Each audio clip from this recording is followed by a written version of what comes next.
আসসালামু আলাইকুম। আপনার পিসি বা ডেস্কটপে যখন উইনার সফটওয়্যারটা থাকবে না, তখন যদি আপনি কোনো ফাইল ডাউনলোড করেন, এরকম দেখাবে। আপনি কিন্তু এই ফাইলটা ওপেনও করতে পারবেন না বা ইনস্টলও করতে পারবেন না। এরকম সাদা হয়ে থাকবে একটি পেজের মতো। এখন যদি আমার এই সফটওয়্যারটা ইনস্টল করতে চাই, তাহলে আমাকে কি করতে হবে? উইনার সফটওয়্যারটা আগে ইনস্টল করতে হবে আমাদের ল্যাপটপ বা ডেস্কটপে। তো এটা করার জন্য আমাদের প্রথমে যে কোনো একটি ব্রাউজারে প্রবেশ করতে হবে। আমি আমার গুগল ক্রোম ব্রাউজারে চলে আসলাম। ক্রোম ব্রাউজারে চলে আসার পরে এখানে আমি সার্চ করব যে উইনার সফটওয়্যার বা উইনার লিখে সার্চ করবেন বা উইনার ডাউনলোড লিখে সার্চ করবেন।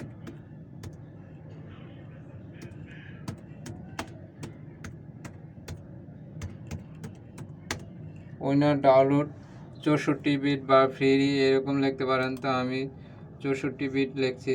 আমার যেহেতু এই উইন্ডোজ 64 বিট, আপনাদের যদি 32 বিট হয়ে থাকে তাহলে আপনারা 32 বিট ডাউনলোড করবেন।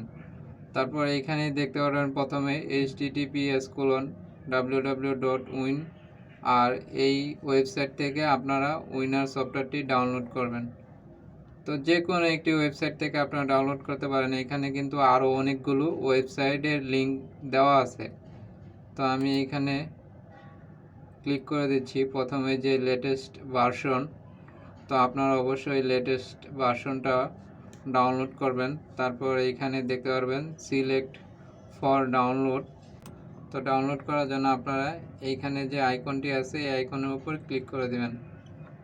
তারপরে এই যে এইখানে দেখতে পাচ্ছেন হাতের বাম পাশের কোনায় উইনার সফটওয়্যারটি আপনার ডাউনলোড হচ্ছে।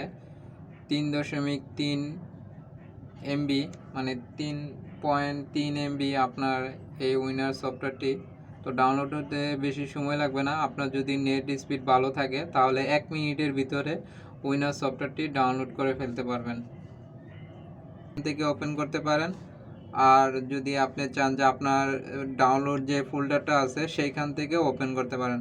তো আমি এইখান থেকে আমার ওপেন ফোল্ডারে যাচ্ছি যেখানে আমার ডাউনলোড হয়েছে। তারপরে এখানে দেখতে পারতেছেন যে আমার এইখানে ডাউনলোড হয়েছে। আমি একটু বড় করে আপনাদের দেখাই। তো এখন এটাকে আমরা ওপেন করব। ওপেন করার জন্য এখানে ডাবল ক্লিক করব। তারপর আমাদের সামনে এরকম ইন্টারফেস ওপেন হবে। আপনারা ইয়েস দিয়ে দিবেন। তারপর এইখানে দেখতে পাচ্ছেন যে এটা ইনস্টল করার জন্য অপশন চলে আসলো। তো আপনি এটা কোন ব্রাউজারে ইনস্টল করতে চান এটাও কিন্তু চাইলে সিলেক্ট করে দিতে পারবেন। তো আমি কোনো ব্রাউজার বা ফাইল সিলেক্ট করতেছি না, তো সরাসরি ইনস্টল দিয়ে দিলাম। তারপর আপনারা ওকেতে দিয়ে দিবেন।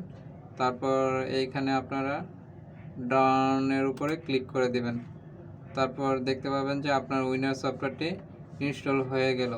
তো এখন আমরা দেখব যে ফাইলটি ডাউনলোড করেছিলাম একটি পেজের মতো দেখাচ্ছিল, সেই ফাইলের পরিবর্তন হয়েছে কিনা। তো এই যে এইখানে দেখতে পারতেছেন আমাদের এটা কিন্তু একটি পেজের মতো ছিল, এখন কিন্তু একটা ফোল্ডারের মতো হয়ে গেছে। এটি একটি মূলত সফটওয়্যার। এই সফটওয়্যারটি আমরা এখন ইনস্টল করতে পারবো। এতক্ষণ কিন্তু আমরা এই সফটওয়্যারটি ইনস্টল করতে পারতাম না। তো আজকে এই পর্যন্তই। সকলের সুস্বাস্থ্য কামনা করে এখানে শেষ করছি।